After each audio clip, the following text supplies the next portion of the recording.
Rádio. A rádio oficial de quem investe. Bruno Mazzoni, meu parceiro, bem-vindo e bom dia. Vamos juntos calibrar os pontos de Indifute e Dolfute para este dia 9 de maio. Moeda americana na mínima intradiária, Brunão, R$ 5,023. O Indifute mantendo o viés baixista, 0,31% de recuo. Mas a notícia parece começar a se formar na curva de juros, que agora está buscando estabilidade. Há pouco a gente narrava, sobretudo na cauda curta aqui, ou na ponta curta, um pedido a mais de prêmio na faixa de 4 pontos base e meio, e agora a curva como um todo fica mais calma e o pedido médio é de meio ponto base a 1 ponto base em toda a extensão. Inclusive tem alguns contratos enxugando, ainda que timidamente, os pedidos de prêmio. Vambora, moeda americana para baixo, bolsa também para baixo, a curva estável. Você, Brunão, bem-vindo. Fala, Léo, muito bom dia. Bom dia pro Corleta, para todos aí no estúdio, para quem nos acompanha no YouTube. Vamos lá, vou começar com o dólar hoje. Então, dólar futuro na tela para vocês, o tempo gráfico de 1 hora. Pessoal, aqui para mim ainda um ponto vendedor, não mais forte como o 50,59 aqui, mas essa região dos 50,35,5 aqui é venda. Essa subida, na minha visão aqui, especulativa, ali, de um mau humor de mercado pelo nome do Galípolo, provavelmente. Tá? Então aqui, essa subida para mim tem tudo para ser totalmente desfeita. Tá? O único suporte que eu tenho é 4,997,5, 4,982, são os dois suportes ali. Agora, errei totalmente. Essa região dos 5,024, que é venda para mim, se transforma em compra para o intraday, para o seu trade, e vai para a única resistência forte, 50,59,5, e depois os pontos clássicos que eu defini como topo do contrato passado, e desse aqui também, que é o 50,87, 50,82,5, 50,78. Então, dólar consolidando aí com um pouco de incerteza doméstica e noticiário político, vamos assim dizer. Já o índice, hoje o exterior realmente não está muito legal, as commodities não aceleraram o que aceleraram no começo do pregão de ontem. Então vou deixar para vocês aqui que o único suporte do índice é o 106,435. Tá? Esse é o principal aí para essa abertura. Depois tem um pouquinho ali no 106,225, 106,200. E para ter a manutenção da alta da semana passada com um viés forte realmente de alta, não pode passar aqui do 105,660. 105,480. É o combo aqui dos suportes. Para cima, o 107,480 é uma resistência fraca, 107,640 média, e as mais fortes para o pregão de hoje, para a semana aqui, são 108,420, 108,780 por hora. Ainda não vou falar do 109. Léo. Perfeito. Bruno Mazzoni calibrando o Indifute e Dolfute. A foto de momento mostra a moeda americana recuando 0,20%, nós temos R$ 5,026. O Ibovespa futuro caindo 0,20%, deu uma diminuída no viés de baixa, agora 106.795 pontos. E a curva de juros tem dois trechos muito bem delimitados. Contratos curtos até os do começo do médio prazo, pedindo uma média de 2 pontos base a mais nos prêmios. Contratos mais longos, enxugando numa média de 2 pontos base nos pedidos de prêmio. Sobre a curva de juros, Bruno, eu queria te ouvir sobre o Galípolo, e naturalmente que a minha pergunta toca nos gráficos da vida. A curva de juros estressou muito ontem, e o próprio dólar dispensa apresentações, vinha namorando a faixa dos 4,96, foi dormir ontem a R$ 5,03. Para não dizer que tocou ou chegou a tocar quase 5,04. Você estima que hoje uma desproporção eventual, caso concorde com a premissa ontem, pode implicar correção, independente do que vier a ser o tempero internacional ou mesmo doméstico? É a correção que deve imperar? Léo, acho que hoje não. Acho que hoje não, porque assim, a notícia de fato, como eu sou um cara mais, né, que releva mais o governo atual, eu acho que o mercado esperneou. Não teve nada de fato ali, nem o nome do Galípolo em si é um nome desconhecido. Poderia ser um cara mais Unicamp do que ele, por exemplo, aqui. Então, acho que a notícia em si doméstica nossa merece fazer o dólar, por exemplo, voltar a tudo que subiu. E a curva de juros, ela tá bem precificada até, tá? Com Galípolo ou sem Galípolo, a curva de juros já é um bicho um pouquinho diferente. Mas eu não acho que vai ser correção que vai imperar hoje, Léo, porque a gente tem CPI na sexta, tem dados para chegar. Eu vejo essa semana aqui um pouco de estresse, tá? Tanto para emergentes, como também para o mundo desenvolvido, aí, para o S&P, por exemplo, e ouro se destacando ali. Aí talvez sexta-feira o mercado vire a chave e a gente tenha ali uma narrativa mais concreta pró-commodities, pró-emergentes e anti-dólar. Por hora, eu vejo que dólar e bolsas ficam ali chatas, tá? E talvez sexta-feira seja um dia interessante para destravar. Perfeito. O Bruno Mazzoni está apostando nessa tese. Você aposta em qual, meu caro Felipe Corleta? no sentido de que a correção deve imperar. O Bruno ele até reconhece que em condições normais era isso que deveria acontecer. Mas ele estima um outro lado que pode chacoalhar as nossas movimentações. Por hora, todas as direções que você sugeriu estão se confirmando, de dólar e bolsa para baixo e de curva de juros mista. Só que nós temos horas e horas de pregão pela frente. Vamos lá, calibra um pouco da tua projeção. Você estava falando de como devia abrir. Pois bem, abriu. Agora, qual é a dinâmica que você está estimando? Assim, eu acho que você tem Petro, Vale caindo no pré-mercado. Eu acho que, assim, a bolsa, ela apesar, mesmo que não vire para alta, não suba hoje, eu acho que nesse patamar aí a bolsa é atrativa, tá? Acho que o mercado tem olhado para isso com um pouco mais de carinho, para esse valuation da bolsa. 7,1 vezes o preço-lucro é muito baixo. E o mercado tem média histórica de 11. Explica o que é isso aí pra galera que não domina múltiplo. O que a gente pode dizer? Relação preço-lucro tá 7-1. Isso na prática é o quê? O valor de mercado de todas as empresas do Ibovespa dividido por total de lucro que elas vão dar nos próximos 12 meses. Então, para cada R$1 de lucro que as empresas do Ibovespa vão dar, você está pagando 7 para ter ação. Né? Então, para cada R$7 que você paga, você vai ter R$1 de lucro no índice. A média histórica é 11,2. Geralmente você paga R$11,20 em média em pra troca cada de R$1 de lucro. Agora você está podendo pagar R$7 em troca do mesmo R$1 de lucro no horizonte dos próximos 12 meses. Isso. E a média histórica, então, é 11,2. Se você jogar para 11,2 o múltiplo do Ibovespa, o índice precisa ir para 160 mil pontos. Então, assim, eu acho que é razoável que a Bolsa não negocie na média histórica, porque o juro está muito elevado, tem risco fiscal, comunicação ruidosa do governo, juro mais alto lá fora, riscos de recessão, uma volatilidade do câmbio enorme. Então você tem alguns fatores que justificam o múltiplo estar mais baixo do que a média histórica hoje. Agora, se for para 9, assim, que já é bem abaixo da média histórica, é 134 mil pontos. Então, assim, eu continuo achando que, apesar dessa volatilidade de curto prazo, essa bolsa é para cima, né? No curto prazo até o final do semestre. Então, sobre o dia de hoje, não sei, aí o dólar deu uma diminuída na queda, a bolsa deu uma diminuída na queda também. Acho que a gente pode ver várias trocas de sinal aí ao longo do dia, ver se alguma notícia aí traz um direcionamento. Amanhã é o grande dia, né? Amanhã você tem o CPI e a apresentação do relatório do arcabouço fiscal na Câmara, né? E isso vai ser muito importante, pode destravar bastante valor. Então hoje vai ser um dia meio difícil aí de prever, de operar um direcional muito claro. Tá? Acho que essa curva de juros curta fica em alta por sessão inteira.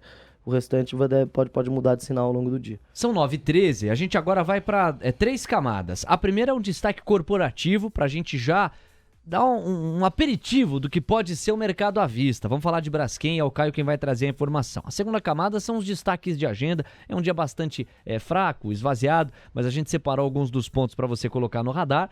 E a terceira camada é pré-mercado americano, quando a bola volta para o Caio e na sequência o Bruno Mazzoni faz o gol. Então primeiro você, Caio, com destaque corporativo. Braskem, que tá dando o que falar. Pois é, Léo, e vamos com o Braskem então, que abriu seu resultado trimestral com lucro líquido de 242 milhões de reais entre janeiro e março, o que representou uma queda de 94% na comparação com o igual período de 2022.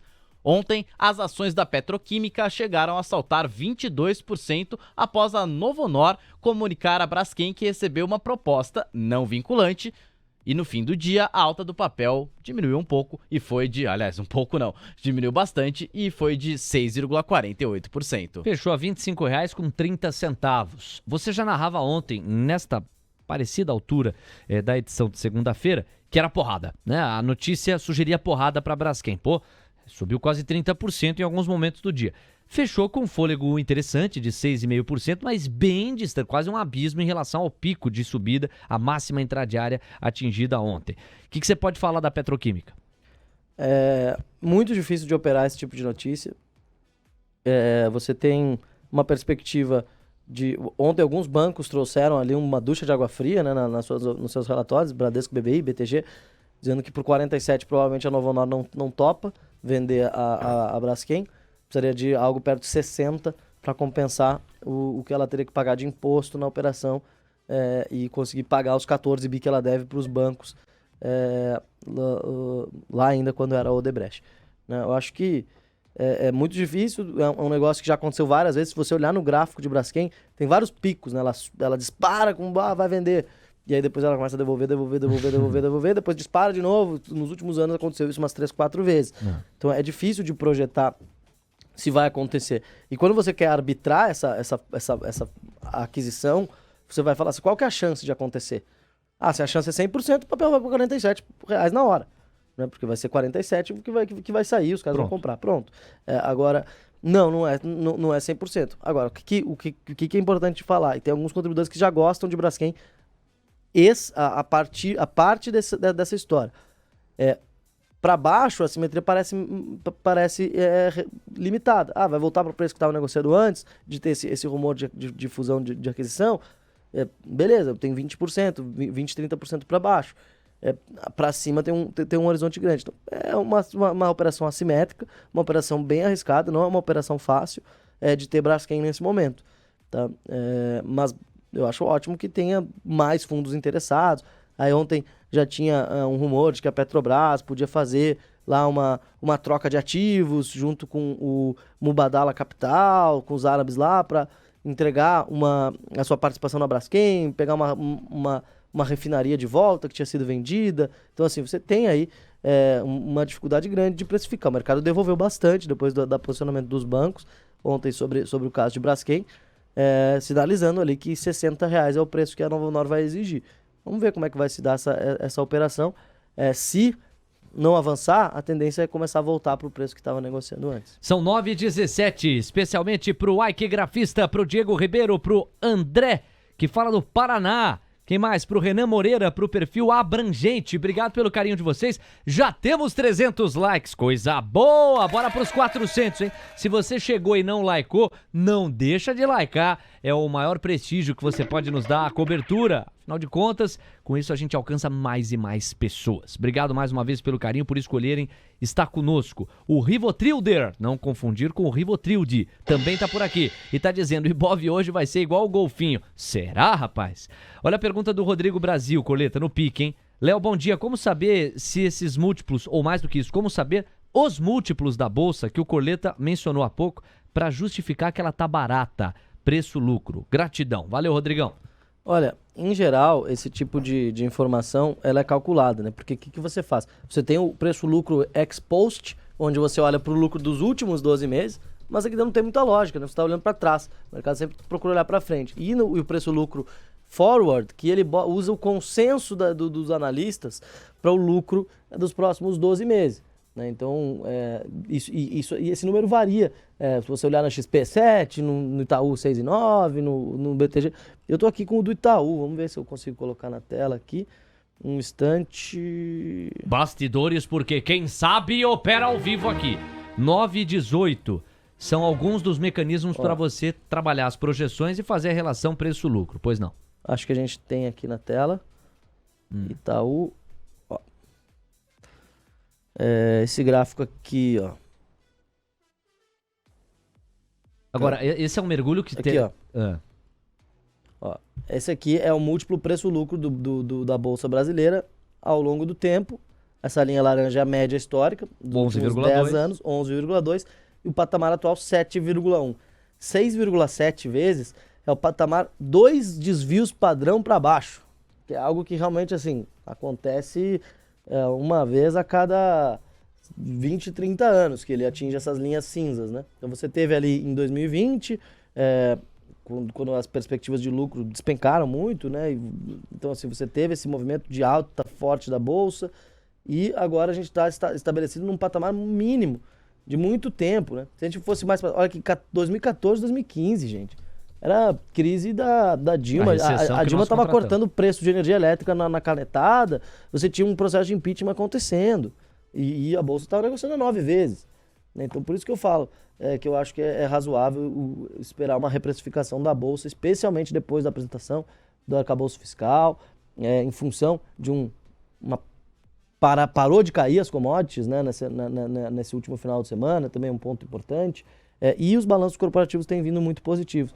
Então, acho que esses 3 motivos, eles justificam, não que a Bolsa volte para a média histórica. Eu acho que continua muita incerteza, o exterior muito pesado, com juro alto e tal. Mas eu acho que talvez a gente voltar para 8, 9 vezes lucro é algo bastante razoável de se esperar para que aconteça ao longo do ano. É um movimento que não vai acontecer de hoje para amanhã, né? Mas a gente vai olhando para esse tipo de métrica para tentar mensurar para onde vai a bolsa. Se esse insight não merecer o seu like, eu não sei o que merece. Deixa o like na nossa transmissão, bora para os 400. Atenção para os eventos mais importantes para você ter no radar neste dia 9 de maio. Nossa equipe separou estes destaques de agenda para esta terça-feira. Se liga aí. Nós já tivemos a divulgação da ata do Copom, repercutimos com ampla profundidade aqui na primeira hora do Expresso da Manhã, 9h30, em 9 minutos. Os Fed Boys entram em campo. A gente vai ter o Philip Jefferson, membro do Federal Reserve, falando. Os discursos do Fed, que costumam acontecer uma semana depois da decisão de juros, com um especial peso, realmente estão acontecendo e a gente vai ficar ligado em qualquer pista sobre a próxima reunião de junho. Começa agora aquela bateria de balão de ensaio, né? Cada diretor traz uma declaração, vê como o mercado reage, sabemos como é o jogo e vale você colocar isso no radar. 10h30 tem o Tesouro do Leilão, Tesouro Nacional, leilão de títulos brasileiros.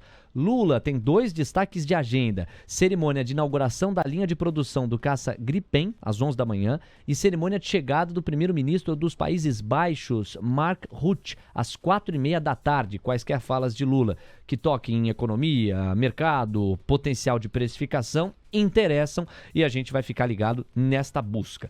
1h05 da tarde, olha os Fed Boys, eles estão impossíveis. John Williams, presidente do Fed de Nova York, também espera-se que ele fale nesta faixa. Às 2 da tarde, o leilão primário de Treasuries de 3 anos. Vai ser um termômetro importante para a dívida americana no curto prazo ou comecinho de médio prazo. 3 anos para muita gente é uma eternidade.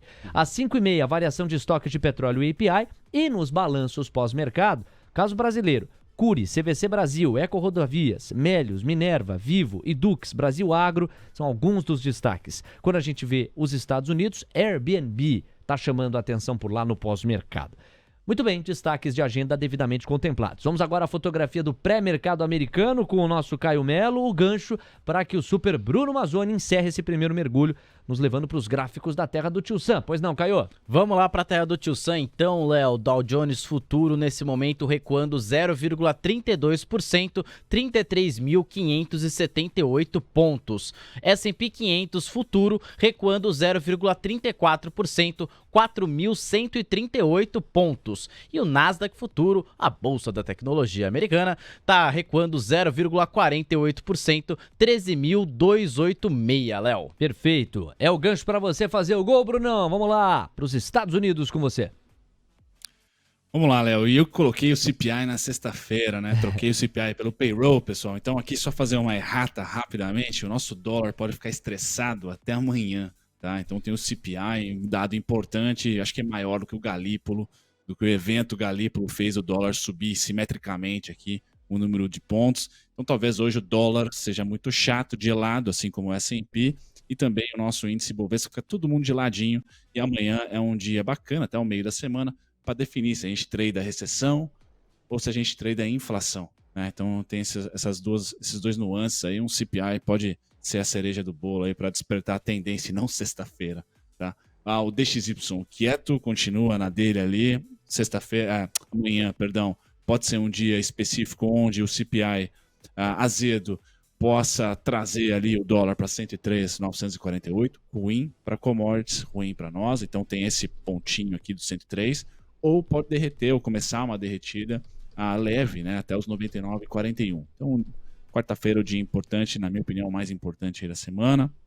Passado do dólar, todo mundo em compasso de espera, dólar, curva de juros, o yield de 10 anos, americano, tá? Só o ouro continua subindo na dele e por hora é o cara que mais se beneficia num dia como hoje. S&P também lateralizando nos pontinhos que a gente coloca, então não tem trade, né? Uma semana sem trade, que é um saco para vocês day traders, né? Não tem aquele trade claro, aquele risco-retorno cristalino, tá? O desconto foi ali em março e agora a gente está arrumando aí, na minha opinião, para o fim desse desconto, mas amanhã deve ser um dia mais interessante para volatilidade aí. Preço especificamente, nenhum dos ativos que eu comentei até agora está interessante, desde aqui doméstico até a gringa. Passando para commodities, tá? O petróleo hoje ele tá ruim, né? Um dia não interessante para o petróleo, então não deve ter nenhum grande nuance ali para sua Junior Oil, Hoje é um dia para ficar de olho mais em Petrobras, em alguma movimentação ali de desconto que a Petrobras venha a dar, tá certo? Então, petróleo sem protagonismo, nada